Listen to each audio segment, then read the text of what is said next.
Can you imagine learning how to drive by just reading a book or watching a 2 hours presentation? That would be crazy. Well, unfortunately, this is sometimes the case for chemistry classes.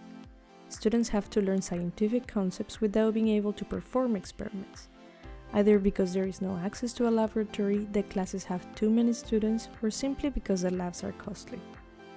Students learn about chemistry in lectures and from books, but when they are faced with real lab experiments, things can become dangerous. So the question is, how can we give students hands-on experience without access to a lab?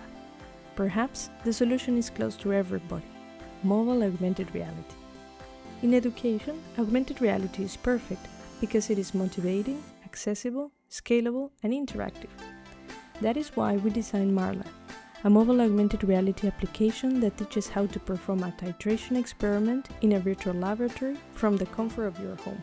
Students can experience a laboratory anywhere they want and get guided feedback to enhance their learning.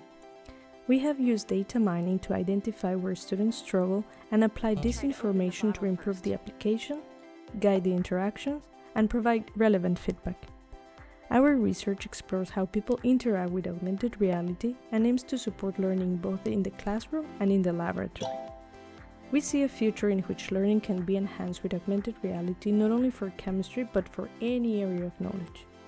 My name is Jessica Dominguez. I am a researcher at KU Leuven, and if you want to experience MARLab, I invite you to download it from the Android or iOS app stores and start learning chemistry today.